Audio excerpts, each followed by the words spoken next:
The Nickelodeon Slimecast Podcast is brought to you by the reopened Nickelodeon Studios in Orlando, Florida Facebook page, and is produced by Patricia Miranda from oldschoollane.blogspot.com. On the Lord, here we got Nick.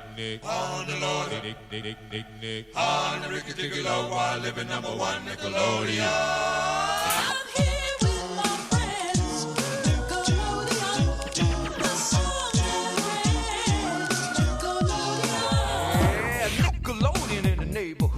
A whole lot of families sure feel good, laughing and chilling in front of their set. Haven't you got Nickelodeon yet? You know what I'm saying?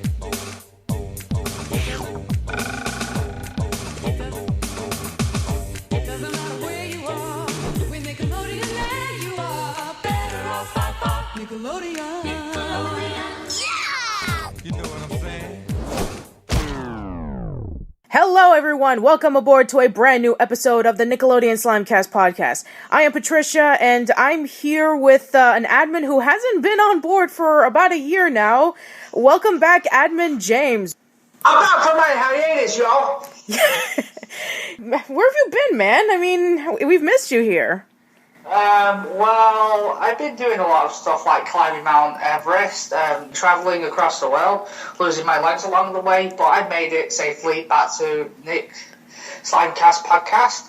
Oh, and along the way, I think you found Shambhala, I think you got the Holy Grail, you met up with the Dalai Lama. Yeah, you've done a lot of things. So anyway, glad to have you back. So I guess it's just the two of us this time around. The other admins are really busy. At the time of this recording, it's Thanksgiving weekend. We're just going to be going and discussing about how we've been feeling about the Splat since it's been going on for almost a month.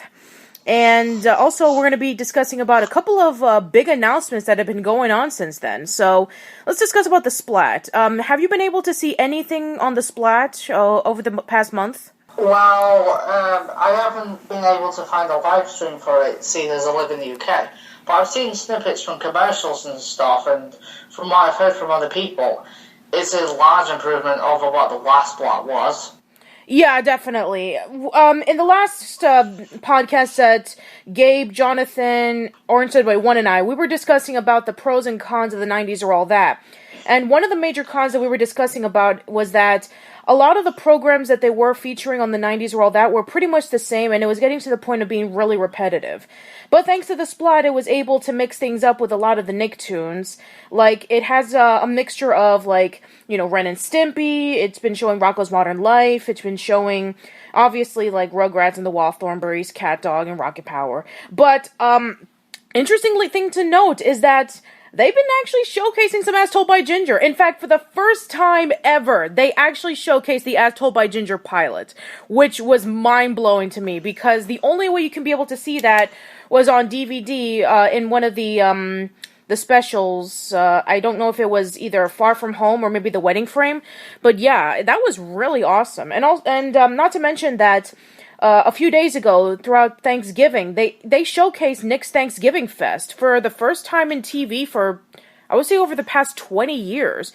We were discussing about that 2 years ago in our Thanksgiving podcast about how Nick's Thanksgiving Fest, which was the first foray into animation 2 years before the original Nicktoons. So I'm glad that the Splat was able to actually acknowledge it, and they had the non-stop Nicktoons weekend, which, if you guys remember from back in the day, they had the non-stop Nicktoons, in which for the past couple of days, they would show, like, over 60 hours of nothing but Nicktoons, which they actually acknowledge that, and they actually give feedback to their fans, and they answer questions, they talk about what their schedules are going to be for the next day. So yeah, I mean, the Splat has been pretty good, and I'm surprised that people are still upset about the Splat, and I don't know. I mean, unfortunately, people like you, James, who live in Europe, or people who are unfortunate of not having TeenNick.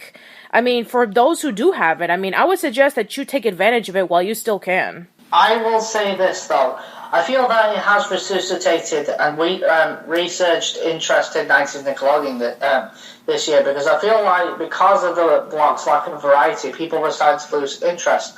However, I feel like a lot of 90s Nick fans, not all, but quite a handful, are pretty ungrateful, and I feel like they just choose anything, and I mean anything, to complain about because they want to complain for complaining's sake. Not only for that, but I think because it's only showcased on TeenNick, and maybe they, and also they, for some people they want it in the actual network, the main network itself, the main channel. And they said, oh, replace it with something else. Take down Nick at Night, or take down some of the SpongeBob episodes, and put in, the Splat or something, because, we want to be able to have the opportunity to see this stuff. And you know what? I completely understand. I understand that a lot of people are wanting to see the Splat and are able to participate with everybody else, but... I mean, if only, if the Splat is able to work around with getting the live stream thing fixed, or if maybe the Splat will maybe someday branch out into a 24-hour channel like everybody's been asking. I mean, who knows? I mean, it just started a month ago. We'll just see where it progresses from here. I meant to say certain ones, not a lot. Sorry for generalizing there. Oh, no, you're fine. You're right. I mean, some people are not happy about the Splat being featured only on TeenNick, but a lot of people seem to be enjoying it. They've done really well with Thanksgiving. We'll see what they do for Christmas. Alright, well, now that we got the Splat out of the way, let's talk about the main meat and potatoes behind this. So, over the past couple of weeks, it has gone insane with all the rumors and all the, little whispers here and out about some of the Nicktoons being revived and the crossover movie. Well, one thing has been confirmed. Craig Bartlett is returning to Nickelodeon to do the Hey Arnold TV movie, discussing about what has happened with Arnold's parents. I have been waiting for this for over a decade, and I cannot wait to see what's going to happen. It's going to be a kind of like a revival. It's going to take place with what happened to the Journal. Hopefully, some of the ideas that were taken from the original Jungle Movie script are going to be implicated here. And who knows if it'll lead up to maybe new episodes of Hey Arnold. What would you like to see in this new TV movie?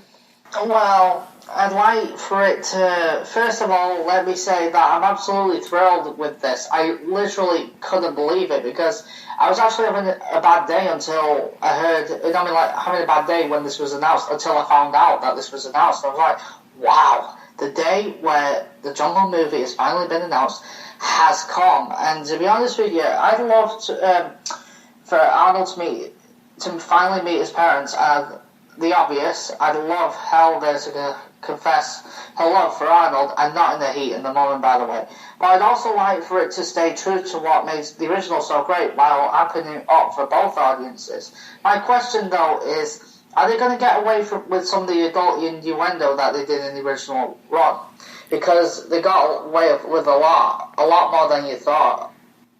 Yeah, they did. To be quite honest, because this is a major movie that we have been waiting for a long time, I don't think it's going to be a major focus about the adult innuendos. The one thing that people have been wanting to see for a long time was if Arnold was going to meet up with his parents. As some of you remember from the original, things that were going to be revealed in the Jungle movie, was that Arnold was going to search for his parents, Helga was going to confess her love to Arnold, and we were going to find out what Arnold's last name was. We already found out one of them when Craig Bartlett revealed that it was Short Man. And then the second and third ones have yet to be revealed, even though they try to do it with Hey Arnold the movie, which, in my opinion, felt a little bit forced. Are you alright, Shelby? Yeah, exactly that part. I'd love to see where they take this from here. The one thing that I know for sure is that there's going to be some people who are not going to be happy about the turnout, because let's be honest, Hey Arnold the Jungle movie has been one of the most requested things that Nickelodeon fans have been clamoring about for over 10 years. We remember about, the Hey Arnold community, the Save the Jungle community, posting out, the hashtag Hey Arnold TJM, and not to mention about all the interviews from, that Craig Bartlett went through over the years of all the people who want to know, when's the Jungle movie going to come out? When's the Jungle movie going to come out? I mean, this is something that people have been wanting to see for a long time. I just hope that it doesn't turn into the Duke Nukem Forever of TV movies. Or the Dumb and Dumber 2 of TV movies. Even though I liked Dumb and Dumber 2, it got a lot of critical backlash. Yeah, well, the reason why was because when Dumb and Dumber first came out in the late 90s, it was something like crazy, over the top, and it was something that we haven't really seen in cinema before. But now that, all those years had passed, being like one of the most common things to see nowadays, thanks to the likes of Judd Apatow and Paul Feig and all of the other, like, over-the-top comedians who try to be funny by showing a lot of crude humor, it's become commonplace in cinema that Dumb and Dumber 2 just look kind of outdated. I don't know if that's going to be the case for Hey Arnold the Jungle Movie, because Hey Arnold still holds up today, and there are a lot of younger audiences who are watching Hey Arnold thanks to the Splat, or the DVD releases, or from their older siblings. So, I don't know if that's going to be a problem, per se, for maybe the younger fans. I'm just afraid for the older fans who have been watching it since the beginning that they don't, become disappointed if the Jungle Movie isn't up to their expectations. I'm just saying that we're thankful that this is actually going to happen, because there are so many projects that had never came out that people are still clamoring for. I'm talking about things such as the Samurai Jack movie, and just so many others. So, the Ren and Stimpy movie, which was in production 2 times, but it never got released. Exactly, yeah. The Ren and Stimpy movie, the All Real Monsters movie, the Prometheus and Bob movie, just so many canceled projects that would have been really cool to see. So the fact that this is actually going to be happening is astonishing. It is, pray tell, a miracle. So, whatever the outcome may be, let's just appreciate for what we have. If it becomes a letdown, then, you know what, I don't know what to tell you, but maybe when we do see it, maybe we'll give a discussion about it, like get all the admins together and have a full-on discussion about what we thought of the TV movie and the revival. But yeah, I mean, I'm really looking forward to this. So, yeah, stay tuned for that. To tell you the truth, I'm actually psyched for this. I have not been excited for a revival like this since Beavis and Butthead in 2011. I can't believe they've actually gone through with it. I mean, 6 years ago, let's say 10 years ago, you would have never thought Nickelodeon would have actually gone through with this. But thanks to nostalgia and thanks to the fans craving for it, we finally got the message through to Nick. Exactly, and because of that same 90s nostalgia that people are feeling, we may be getting even more revivals for other Nickelodeon shows. Like we mentioned in the live stream podcast after we were done with Nick's Missile 2, there were rumors about, Rugrats and the Wild Thornberrys, which there were, 2 of the major ones that were being discussed about. Now, in my opinion, a revival of the Wild Thornberrys is not one that I want. I want a reboot of the Wild Thornberrys, because the Wild Thornberrys is my personal least favorite Klasky Csupo Nicktoon. I like the idea of the Wild Thornberrys. In my opinion, it's very slow-paced, it can get boring at times, and Eliza, she's not a very good protagonist because she uses her powers to make this, most of the times, the animal situations a lot worse than they were already at. And sometimes she can be a little bit overconfident with her powers. And let's be honest, the only memorable thing about the Wild Thornberrys was Nigel Thornberry. And I don't know if they can be able to bring Tim Curry back because, his unfortunate stroke. Yes, because of his unfortunate stroke. And he's doing a lot better now, but he still doesn't really sound the same. I recently saw him at at a video where they were celebrating the 40th anniversary of the Rocky Horror Picture Show, and while he's looking great, he looked a lot better than he did a few years ago when he had the stroke. He doesn't sound like himself. I mean, I take it that if they are going to do a revival on the Wild Thornberrys, they may bring back Tim Curry, which, that would be great and all, but I have a really strong feeling that it might be a possibility that they may get a replacement who kind of is doing like a Tim Curry impression. Like they did on Robot Chicken. Yeah, like they did on Robot Chicken, exactly. Nigel Thornberry was it was probably the most memorable thing about the Wild Thornberrys. Everything else was just especially the later seasons. I mean, Clint, the guy who runs the Rise and Found a Nickelodeon Facebook page, and we were talking about the later seasons of the Wild Thornberrys, and he was saying, I guess ever since the Wild Thornberrys TV movie, The Origin of Donnie came out, I guess people kind of lost interest in the Wild Thornberry, which I kind of agree, because after that they try to do the whole Klasky Csupo thing of introducing new characters in later seasons that nobody asked for, and they're practically pointless and unrelated to what the plot demands anyway, such as the cousin Tyler and the singer Shane. You mean like the Butch Hartman thing as well? Oh yes, Klasky Csupo was very well known for doing the Butch Hartman treatment of introducing characters that were pretty much pointless and added nothing to the show. But they tried to add it in because they felt that the, series was getting kind of tired and they wanted to add something new to it. One of the things I would love to see in a reboot of the Wild Thornberrys is the pace has to be faster, the characters have to be a lot more interesting, other than Nigel Thornberry, and also the villains. The major villains in the Wild Thornberrys, they were Keep and Bitterman. They kind of acted like Team Rocket without the charm. So make it a little bit more threatening, not just like some one-off poachers or kidnapping animals or something like that. Just maybe some more threatening villains would be nice from time to time. And maybe, showcase Eliza not being so much as a cocky, overconfident person with her powers and let her not cause as much trouble. Kind of like what, otherwise it'll be kind of like the Jimmy Neutron syndrome from the first season, in which it's the same thing over and over again. But yeah, I mean, I'm very open to a Wild Thornberrys reboot. I even mentioned that in my top 10 Nicktoons Indie comic book adaptations list. Revival, no. Reboot, I would say so. To tell you the truth, Wild Thornberrys was, at best, alright, but it wasn't really groundbreaking, except the only characters I really, truly, were attached to were Nigel and Debbie, but that's about it. I just feel like, more or less, that it's not a show that I consider reviving, because it only came during the trend of, nature shows and whatnot. The Wild Thornberrys came out a few months, I think it was a few months after or before the Dr. Dolittle movie by Eddie Murphy. And you're right, the Wild Thornberrys came out when nature shows were really popular, along the lines of Crocodile Hunter. So, if they want to bring back the Wild Thornberrys, they're going to have to basically just do it from scratch and make it very, very interesting to the general public, not just for, people who love nature shows. Now that we got the Wild Thornberrys out of the way, Rugrats was another one that a lot of people wanted to see come back revived. If you would have told me that like 3 years ago, I would have said no. And I'm kind of still in the debate on that, but I'm a little bit more open to seeing Rugrats come back, but in comic book form. They would have to completely, not like completely change Rugrats, but more along the lines of, add a little bit more something to it, because in a time in which a lot of our cartoons have become a lot more complex and more interesting, with Gravity Falls and Steven Universe and Star and the Forces versus the Forces of Evil and a whole bunch of other great cartoons, do you think that something as simple as Rugrats can work for today's audiences? I'm going to be honest, and I say this as a fan of both shows.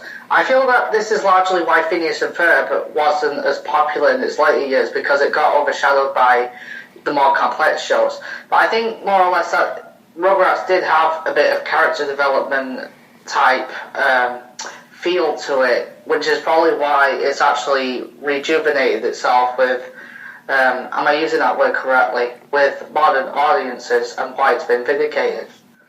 Yeah, I mean, Rugrats is a very simple show, and it has a lot of creativity and imagination, and that's what I really like about it. And, I would love to see Rugrats come back in some way, shape, or form. I mean, it's been about 10 years since it was canceled, so it's gotten a bit of time to take a break. But in a way, it still hasn't left the minds of a lot of people. So it's kind of like when, Dragon Ball Z hasn't left the minds of people from Japan, and then they did the announcement all the way back last year in which they were doing a continuation called Dragon Ball Super. So it's kind of like if Rugrats were ever to come back, I mean, it would kind of be like a welcoming for all the people who loved Rugrats, and maybe it'll introduce the new kids who had never seen Rugrats. And, in my opinion, that would be kind of cool if Rugrats can come back, but it'll have to do some new things to keep things interesting. Like, if Klasky Csupo is unable to do Rugrats, I would love to see somebody who grew up with Rugrats and able to do something brand new to it, but at the same time, keep what made Rugrats great in the first place. Similar to what Lauren Faust did with My Little Pony and Cira Nilly did with Teenage Mutant Ninja Turtles. I'd actually have to agree on that. The thing is, though, with Rugrats, this would actually be like one of the few shows that's actually been cancelled twice and been given a third life. I mean, since Family Guy. I know the reason why Rugrats and all the rest of the Klasky Chupo shows were actually cancelled. Really? Why is that? Because apparently Nickelodeon and Klasky Chupo couldn't agree on the payments for the shows, like shared payments. So, in retaliation, Nickelodeon forced Klasky Chupo to cut all of its staff down, and as a result, they couldn't produce as much shows. Well, that's a shame. I mean, I know that Klasky Chupo's popularity was kind of waning down around the mid-2000s because of it being overshadowed by a lot of other Nicktoons. It's kind of a shame of what Nickelodeon did. And, well, I mean, Klasky Chupo is still working hard on producing pilots for it to be featured on, like, other networks, but you know what? I mean, if we can be able to get Hey Arnold back, then, you know, it's not a big surprise if maybe someday Klasky Chupo will come back to Nickelodeon, but only time will tell.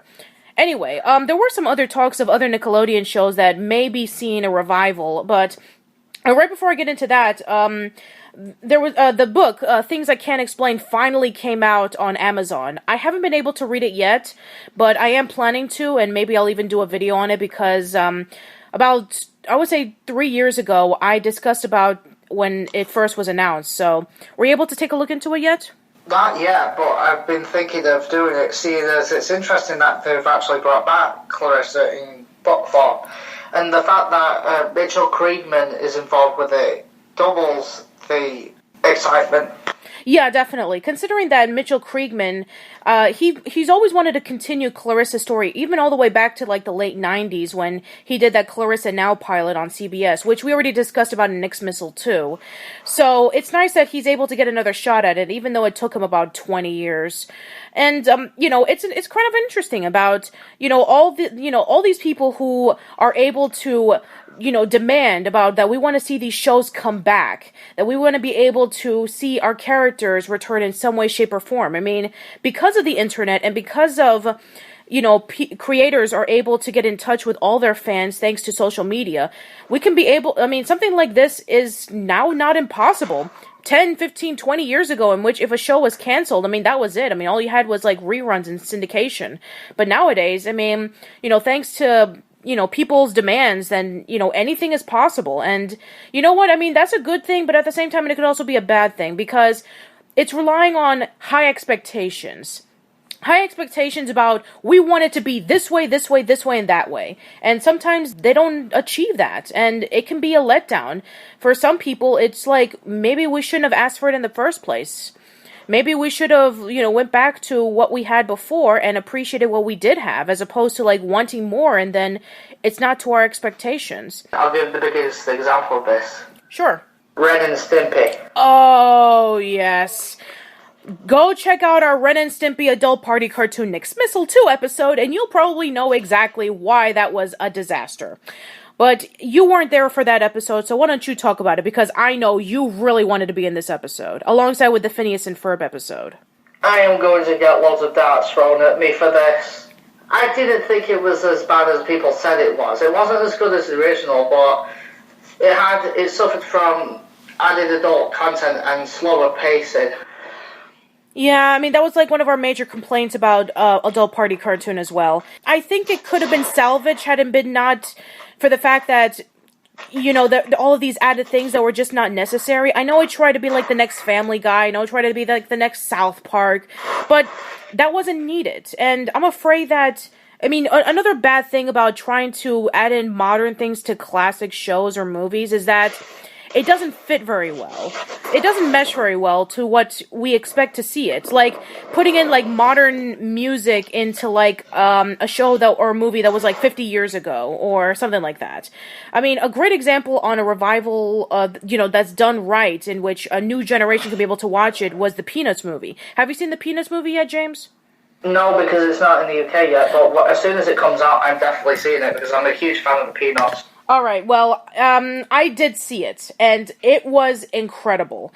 It definitely took everything that was great about the Peanuts cartoon, and it was able to give it, like, this beautiful-looking CGI, but it was able to keep that classic look, and it had some modern music in it, but it wasn't, like, overplayed, and it wasn't, like, the main focus.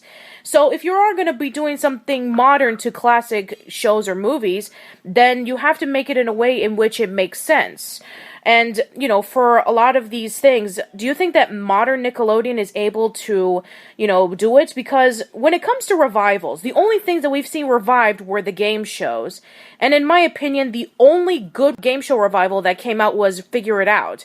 And people hated that revival. I mean, the person who is going to be, majorly in charge of all these, quote-unquote, revivals to all these Nickelodeon shows is Chris Viscardi. Yeah, the co-creator of Pete and Pete, Kablam, and the executive producer of Sanjay and Craig.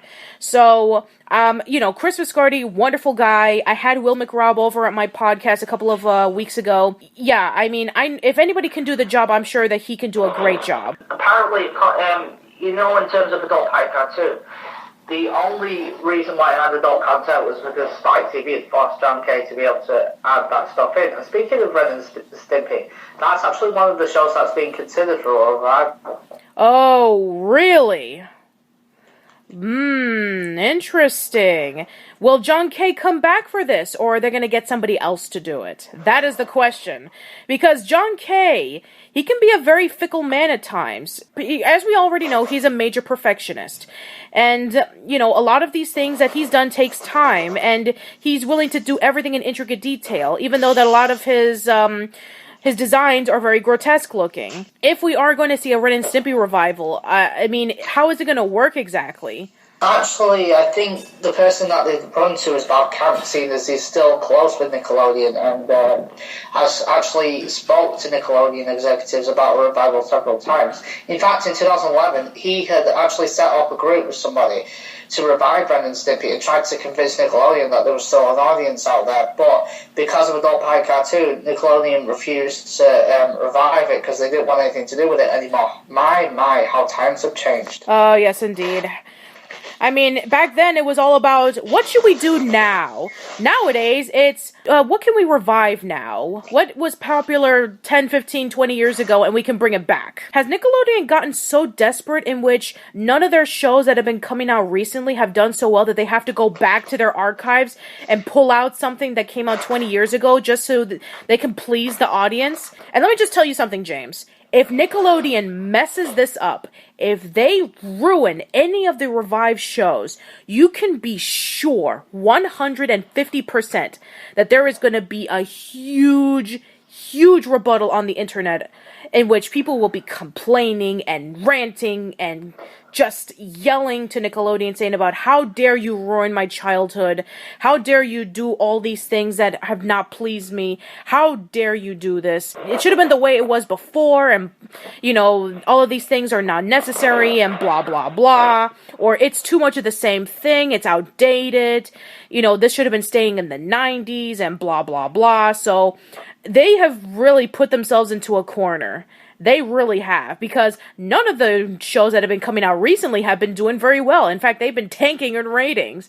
And if they do revive some of the shows, and it doesn't meet up to people's expectations, they're still going to be yelled at. So, man, they're in a lose-lose situation. I'll have to say this. I think largely this has contributed to something, even though this was cancelled very shortly.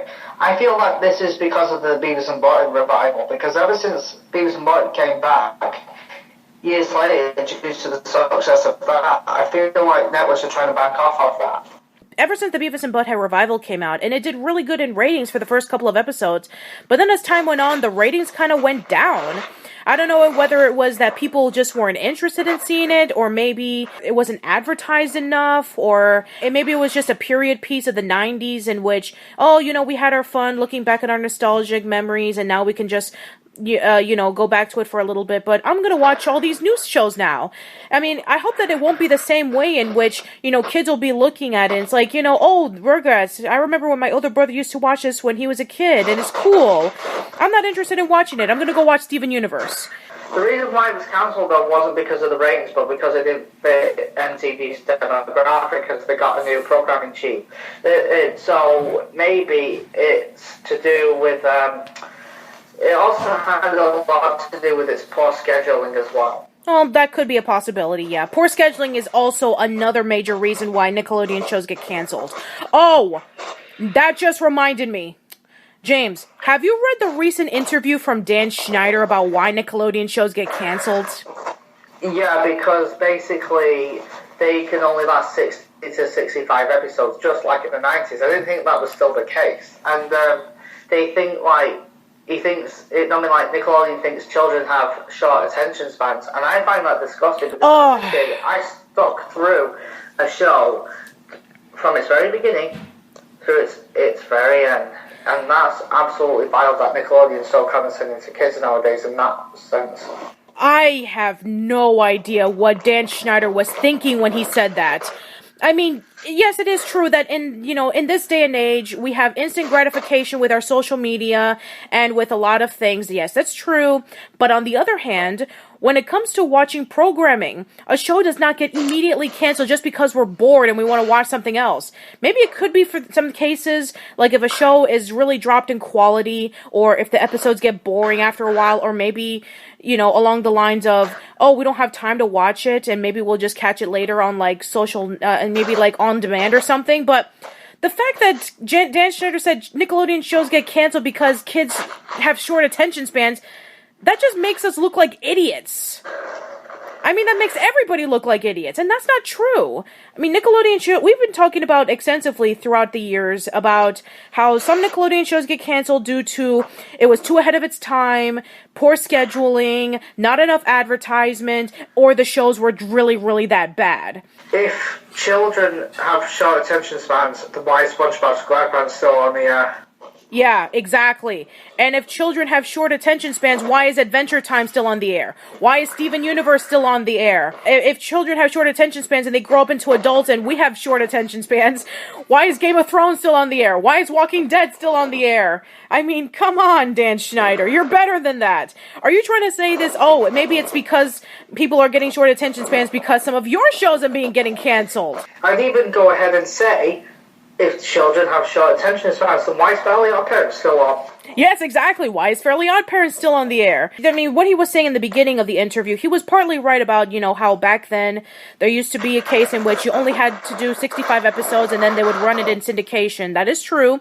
They used to do that back in the day, but nowadays that doesn't seem to be the case anymore. If a show is really, really popular and in bringing in lots and lots of money and lots of ratings to your channel, then it can last for about, even longer than 65 episodes. It can last for over 100 episodes, like Regular Show. Regular Show had a movie that came out, and it's still going on. And not to mention, Adventure Time is going to come out with a movie soon.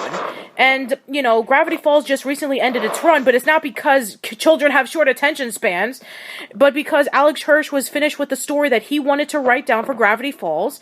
He's completed everything, and he's moving on to something else. As well as Phineas and Ferb. That ended because Dan Povenmire and Jeff Swampy Marsh wanted to move on to other projects and halt the show and run its course. Yeah, exactly. That's another reason why that shows sometimes have to end, because if the creator has nothing else to add into it, they don't want to tire their audience. They want to be able to move on to bigger and better things. I mean, let's be honest. The Powerpuff Girls. The later seasons of the Powerpuff Girls were not that great. Craig McCracken moved on to, doing Foster's Home and, Gendy Tartakovsky. The later seasons of Dexter's Lab, when it was revived, I mean, it was a mixed bag, but he wanted to do Samurai Jack. And when Samurai Jack had its 52 episodes done, he moved on and he wanted to do the movie, but because the Powerpuff Girls movie bombed at the box office, Cartoon Network had no confidence in releasing the Samurai Jack movie. Gendy wanted to do other projects when Samurai Jack the movie wasn't going to be picked up, and right now is in developmental hell. But he's been doing other things. He's been directing the two Hotel Transylvania movies, and he's going to be doing some other stuff. So shows get canceled for numerous reasons, not because children have little to no attention spans. So if you agree with it, that's fine, but in my opinion, I was a bit angry when I read it. I'm disappointed in Dan Schneider. I mean, I know the quality of his shows went down, but I didn't think he was that condescending. I don't know. I mean, it's a person's opinion, and if he feels that way about it, that's fine. I'm not going to get angry about his opinions. I'm just disappointed about what he stated. That he's putting the blame on why certain shows get canceled because of us having short attention spans. Today's kids, the kids that you claim have attention spans, are the ones who are watching your show. So I think you should be giving them a little bit of credit, Dan Schneider. I have to agree. And to be honest with you, I think it's actually probably because, as you've said before, he is probably hurt because, deep down inside, because his shows get cancelled so quickly. Well, maybe if he would do a little bit more creative ideas for his shows every once in a while, they wouldn't get canceled so quickly. I mean, Sam and Cat, that turned out to be a disaster. Gibby was never picked up as a series, and Henry Danger was pretty much pointless because we already had the Thundermans, and that show already sucked. Even though I've been hearing about the Thundermans and Henry Danger getting a crossover together, which, yay. And then there's Game Chasers. Oh my god, I saw the first episode of Game Chasers because Pro Jared was going to show up as a cameo. He even stated himself that he was not happy about that cameo appearance. And oh man, if there was one thing about Game Chasers I would have to say is that they took everything I hate about iCarly and they made it worse. I cannot believe I'm even saying this, by the way. You mean Game Shakers, with the one with Cal Mitchell? I'm disappointed in that. He's the only thing that makes the show watchable, and even not bad. Similar to iCarly, I love the idea of Game Chasers. Because we have a lot of indie game companies out there that are creating their own games because AAA titled companies don't want to go into a certain genre of games because they feel it won't be marketable. You know, because of AAA titles, we're getting all of these first-person shooters, we're getting all of these franchises that have been going on for over a decade, and because of indie video game companies creating incredibly creative and beautiful games, just with like 5 or even 10 people, just creating something that they love, like 2D or 3D platformers, and, you know, RPGs, and point-and-click games. Those genres were dead until indie companies came along and revived them. And it would have been a great idea if Game Chasers would have focused on these kids creating these wonderful games by themselves, showing it to the public, and people are loving them. But no, it had to be about stupid apps, and these kids are like, what, they're like 12 or something? I mean, seriously. And the characters are so annoying. So annoying.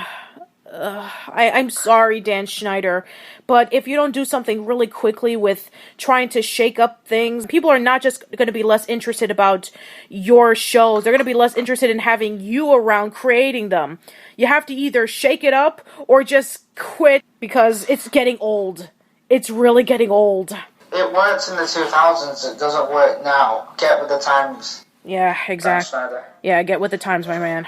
Apparently, you know, Drake is actually going to appear in Josh Peck's new show that he's going to star in called Grandfathered. I don't know if it's a show or a movie or something. I just heard about it the other day. But it could be like one step closer to the Drake and Josh reunion that people have been wanting to see. And Dan Schneider has been teasing this for the past couple of years. So, you know, the fact that Drake and Josh is going to be, you know, doing something together similar to what Kenan and Kel did on the Jimmy Fallon show, that's gotten a lot of people excited. I think Kenan and Kel, for me, have to do things before Drake and Josh because we Kenan and Kel fans have been waiting longer.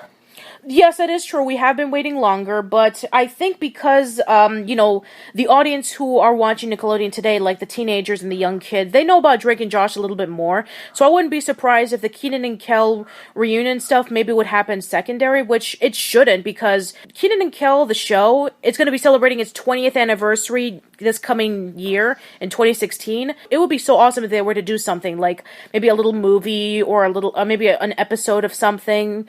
So I would love to see that happen. I mean, did you see the Jimmy Fallon skit? Yeah, I did, and I gotta be honest, they've still got it. It was amazing, I gotta say. It was incredible.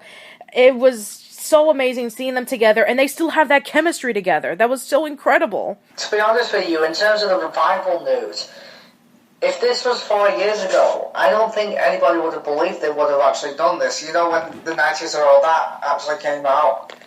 I think people wanted this back then, but they didn't. But Nickelodeon didn't listen to them and just gave us the 90s or all that, which we were grateful for. But in the long run, you know, it ran its course and ran the same shows over and over again, which is why I'm glad we've got the Splat. But now they're actually considering doing it. But nowadays, people are divided between, oh my gosh, this is so exciting, to do they really need to revive that? They're getting desperate. The second thing is becoming more commonplace nowadays because of the newer shows getting attention. There's even a lot of people who are saying, oh my god, I wish the 90s nostalgia would die. Let's have the 2000s nostalgia come in because, you know, I mean, we mentioned this before numerous times, James, that it's going to be a matter of time in which the 90s nostalgia will run its course and then, you know, the younger teenagers are going to become young adults and they're going to be wanting Jimmy Neutron back, or they're going to be wanting Chalk Zone back, or they're going to be wanting Drake and Josh back. Or Invader Zim back, which Invader Zim had its comic book series, but I'm sure that they would want to see an actual revived show. Or we want All Grown Up back. Or All Grown Up back, sure. And, you know, not to mention about maybe, you know, it'll bring back, you know, nostalgic memories over all the forgotten Nickelodeon shows, like LT Grey or The X's or Cat Scratch. I mean, they've done it for As Told by Ginger. When I was doing As Told by Ginger month on my channel, and I was seeing all the tweets and all the comments from my videos discussing about As Told by Ginger, I mean, there were a lot of people who were saying, oh my god, thank you so much for doing this. I grew up with that show. I'm glad to see that it's getting the attention it deserves. It's like, you know what? I'm glad for that. And I'm hoping the same thing will happen for Cat Scratch and maybe LT Grey and, you know, Chalk Zone and My Life as a Teenage Robot. I'm hoping that the shows that were overlooked when it first came out in the 2000s would get the respect and attention it deserves. I'm kind of dreading the 2000s nostalgia. As the late half of the 2000s wasn't a very good time in terms of pop culture. I think people tend to forget in the midst of this that, you know, like a variety of cartoons and entertainment, whatnot, with a few exceptions, Phineas and Ferb being a major exception. But I don't know. I just think because the 90s nostalgia has gotten so popular and mainstream that there are people that are opposing to it, and they're being nostalgic for the 2000s in order to rebel against what's popular. Well, we'll just see what happens. I mean, after all, you know, these are trends and fads. Trends and fads come and go very quickly. So, you know, today we have the 90s nostalgia, tomorrow, next week, next month, next year, whenever it comes out, we'll have the 2000s nostalgia, and vice versa. So, all I have to say is appreciate what you have now, and just go along with the ride. And if you don't like it, then just ignore it and, you know, focus on other things. There's plenty of other things that are going on in the current times that are awesome. You know, watch the final episodes of Gravity Falls, watch Steven Universe, check out Star versus the Forces of Evil. There's plenty of things that are out there today. Go have fun with them. If you're not too crazy about the nostalgia, then don't go too focused into it, even though that the internet is chock full of people who are. For a while, I do feel that the 90s nostalgia, especially in 2013 and 2014, was kind of waning down in terms of Nick. But I feel like since the Splat came out, I feel like it's come back, you know, like in 2011. Right, yeah, and because the Splat was able to do a lot of great things that the 90s or all that didn't really do as much, even when it first came out, was that they're able to answer feedback, they're able to, you know, do fan requests, they're able to do a lot of theme months, they're able to, you know, post a lot of obscure things that maybe people have forgotten about, so I'm really looking forward to what the Splat offers, and I'm really looking forward to what the revived shows are going to be. Hopefully they'll be good. I'm hoping they'll be good, and if they're not, then, you know, I guess we'll talk more about it when it comes out. So, you know what, I mean, I'm really looking forward to what the Splat and Nickelodeon has to offer in the future. We'll definitely have to do a podcast with the other guys sometime pretty soon. So, yeah, I mean, I gotta say that when it comes to all these revivals and the major news regarding about the TV movie from Hey Arnold and the Splat, I don't think it's been a better time to be a Nick fan. I don't think so either. Alright, well, I think that could wrap things up for now. If you have any to talk about the Splat or the Hey Arnold TV movie, the rumored Nickelodeon shows that could be revived, any of the stuff that we were talking about, or maybe none of the stuff we were talking about, please post it down below. Let us know what you think of it. And yeah, that should be it for this episode of Nickelodeon Slimecast Podcast. And once again, we are so sorry we haven't been posting for a while. It's been really hectic with the admins finishing up school and stuff. It's the holidays, so we're all going to be pretty busy with seeing family and stuff like that. So hopefully sometime in the future we'll have some new stuff, and we got something really special planned for the summer, as always. So hope to see you around soon. So see ya.